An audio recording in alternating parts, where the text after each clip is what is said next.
দর্শক, বাংলাদেশ এবং ভারতের অবস্থা থমথমে। যুদ্ধের দ্বার প্রান্তে বাংলাদেশ এবং ভারত। আমাদের হাতে এসেছে সর্বশেষ ভয়ঙ্কর আপডেট আন্তর্জাতিক সংবাদ। সংবাদের শুরুতেই থাকছে সংবাদ শিরোনাম। প্রথমেই জানাবো, ভারতে গিয়ে হয়রানির শিকার হওয়ার অভিযোগ বাংলাদেশিদের। এরপরে জানাবো, ঢাকায় ভারতীয় হাইকমিশন এলাকায় নিরাপত্তা জোরদার। আরো জানাবো, বাংলাদেশের স্বাধীনতা সার্বভৌমত্ব রক্ষায় সকলকে ঐক্যবদ্ধ থাকতে হবে, জানিয়েছে বিএনপির সিনিয়র নেতা দুলু। এরপরে জানাবো, আওয়ামী উত্থান ও পুনর্বাসন ঠেকাতে ঐক্যের বিকল্প নেই, জানিয়েছে হাসানাত আব্দুল্লাহ। এরপরে জানাবো, ভারতের আগরতলায় বাংলাদেশের ভিসা সেবা বন্ধ ঘোষণা।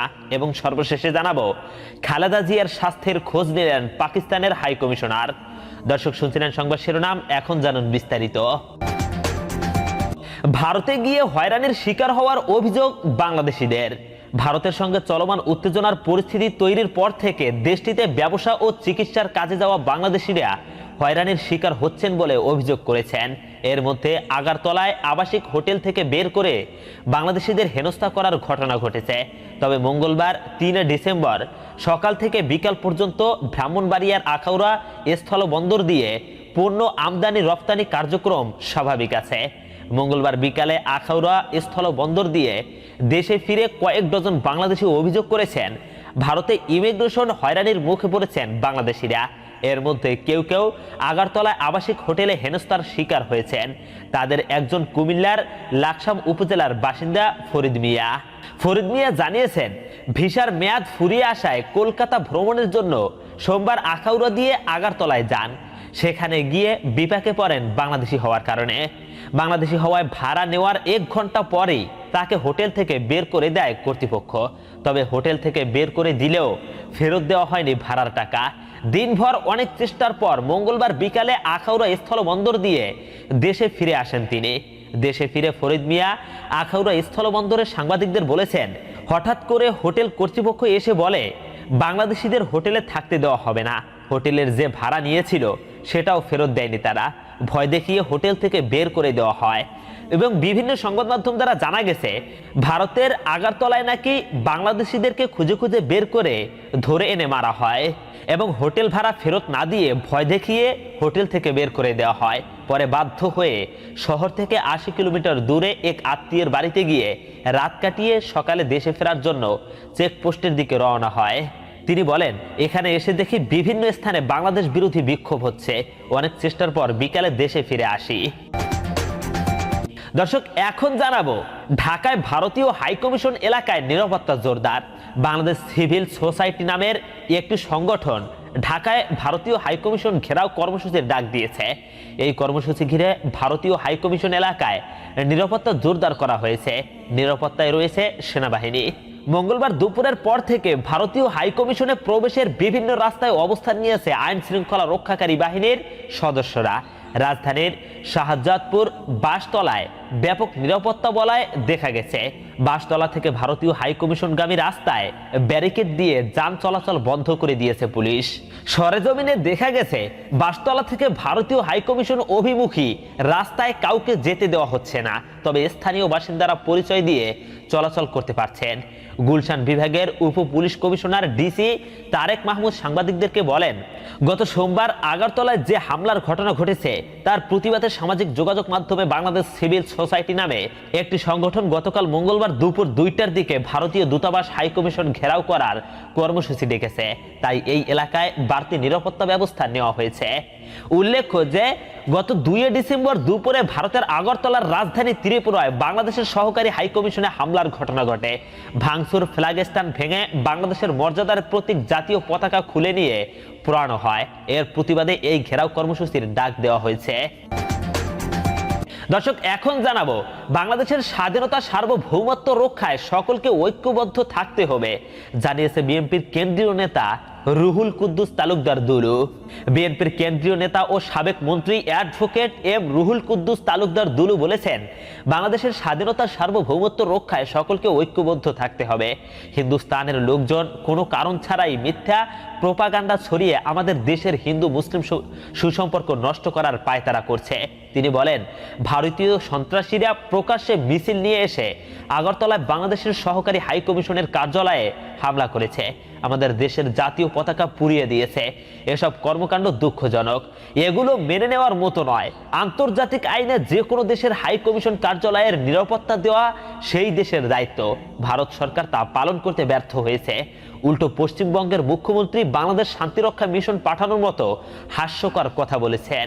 2013 সালের 2 ডিসেম্বর ন্যাটোর ফায়ার সার্ভিসের সামনে বিএনপির হরতালে পিকেটিং করার সময় আওয়ামী লীগের নেতাকর্মীদের গুলিতে ঘটনাস্থলে নিহত শহর ছাত্রদলের যুগ্ম সম্পাদক সাইফুজ্জামান সুজনের স্মরণে আয়োজিত স্মরণ সভায় প্রধান অতিথি বক্তব্যে দুলু এসব কথা বলেন।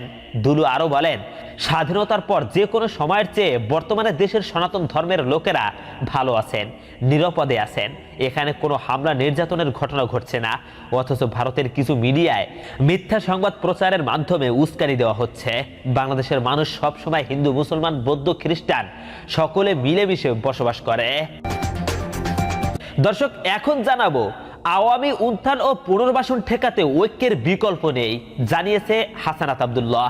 ফ্যাসিস্ট আওয়ামী লীগের উত্থান ও পুনর্বাসন ঠেকাতে দল মত নির্বিশেষে জাতীয় ঐক্যের বিকল্প নেই বলে জানিয়েছেন বৈষম্য বিরোধী ছাত্র জনতার আন্দোলনের অন্যতম সমন্বয়ক হাসানাত আব্দুল্লাহ। সোমবার দুপুরে নিজের ভেরিফাইড ফেসবুকে দেওয়া এক ভিডিও বার্তায় তিনি এসব কথা বলেন। এ সময় হাসানাত আব্দুল্লাহ শেখ হাসিনার পদত্যাগ নিয়ে রাষ্ট্রপতি শাহাবুদ্দিনের 2 রকম বক্তব্যের সমালোচনা করে বলেন, ফ্যাসিস্ট খুনি শেখ হাসিনার সংবিধানের রাষ্ট্রপতি জানিয়েছেন, ফ্যাসিস্ট খুনি শেখ হাসিনা যে পালিয়েছেন তার রাষ্ট্রপতির কাছে তিনি পদত্যাগপত্র জমা দেননি। আমরা দেখেছি গতকাল চট্টগ্রাম বিশ্ববিদ্যালয়ে ছাত্রলীগের পুনর্বাসনের জন্য বিভিন্ন পায়তারা করেছে। ঢাকা শহরের বিভিন্ন প্রান্তে ছাত্রলীগ, যুবলীগের পতিত আত্মারা জড়ো হওয়ার পায়তারা করছে। আপনারা প্রত্যেকটি ঘটনাকে যদি একত্র করেন তাহলে দেখবেন আওয়ামী লীগ আবার পুনর্গঠিত হয়ে এই বাংলাদেশে ফ্যাসিবাদের রাষ্ট্র কাঠামো পুনর্গঠনের চেষ্টা করছে। তিনি বলেন, 5ই আগস্টের পূর্বে আমরা একটি পরিচয়ে একত্র হয়েছিলাম, আওয়ামী নির্যাতনের বিরুদ্ধে আমরা দাঁড়িয়েছিলাম। আমাদের সবার পরিচয় ছিল আমরা মজলুম এবং আওয়ামী লীগ ছিল জালিম। 5ই আগস্টের পরে আমরা নিজেদের ক্ষুদ্র ক্ষুদ্র রাজনৈতিক স্বার্থে পৃথক হয়ে গেছি, যার ফলে যে গ্যাপ তৈরি হয়েছে সেখান থেকে আবার আওয়ামী লীগ তাদের ফ্যাসিস্ট সরকার পুনর্বাসনের ছক কষছে। সমন্বয়ক হাসানাত আরো বলেন, দেশবাসী এবং রাজনৈতিক দলগুলোর কাছে আমাদের আহ্বান, বিশেষ করে বিএনপি, জামাত, ছাত্রদল, ছাত্র শিবির, যারা গত 16 বছর ধরে আওয়ামী ফ্যাসিস্ট সরকারের রাজনৈতিক নিগ্রহের শিকার হয়েছেন, আমরা আপনাদের কাছে আহ্বান জানাবো, নিজ নিজ দলীয় স্বার্থের ঊর্ধ্বে উঠে 5ই আগস্টের পূর্বে যেভাবে মজলুম হিসাবে জালিমের বিরুদ্ধে দাঁড়িয়েছিলাম সেভাবে আওয়ামী লীগকে স্থায়ীভাবে বাংলাদেশ থেকে নিষিদ্ধ করার জন্য এবং দেশ থেকে তাদের সমূলে উৎপাটনের জন্য আমাদের শেষ পর্যন্ত একত্র থাকতে হবে। আমরা পৃথক হয়ে গেলে সেই সুযোগটি আওয়ামী লীগের পতিত আত্মারা নেবে। তিনি আরো বলেন, বিভিন্ন জায়গায় চক্রান্ত চলছে, আওয়ামী লীগকে পুনর্বাসনের চেষ্টা চলছে। এজন্য আমাদের ঐক্যের বিকল্প নেই। যে কোনো রাজনৈতিক পরিচয়ের ঊর্ধ্বে উঠে আমাদের মজলুম পরিচয়ই ঐক্যবদ্ধ থাকতে হবে। আওয়ামী লীগকে নিষিদ্ধের জন্য যত ধরনের পদক্ষেপ দরকার আমরা নেব। ইনসাফের বাংলাদেশ আমরা প্রতিষ্ঠিত করেই ছাড়ব।